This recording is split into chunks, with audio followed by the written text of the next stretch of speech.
In Nuts, the basic question is whether or not the Barbra Streisand character is nuts. She plays a call girl who has killed one of her clients, and although she's been indicted for murder, her parents want her declared insane so she won't have to stand trial. She says nothing doing to her lawyer, played by Richard Dreyfuss.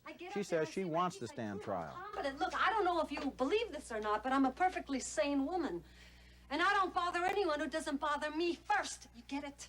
And I don't want any more quacks running around in my head talking about my toilet training. There's only one thing that scares me. A stupid client, and you terrify me. Her whole contention is that she's innocent because she was only defending herself. Trying to make her look as good as possible in court, Dreyfuss makes the mistake of bringing her some of her clothes. When was the last time you went through your wife's dresser? When is the last time you scouted around in her panty drawer? It's no big deal. It is a big deal. You want to calm down? When is the last time someone went through your damn things without permission? It's an impassioned performance by Streisand. Here she explodes in the courtroom to Judge James Whitmore. Do you understand? I'm not just a daughter or a wife or a hooker or a patient or a defendant. Can't you get that?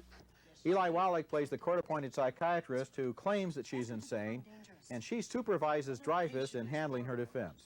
And I found this patient to be paranoid. Ask him to define paranoid, then. You want to keep your mouth And has this patient's history, then I consider such a person dangerous. Define dangerous. Mr. Levinsky, if these proceedings are too much of a burden for the defendant, I would be happy to entertain a request for an adjournment. Do you understand what I just said? I speak English. Of course I understand. She understands perfectly, Your Honor.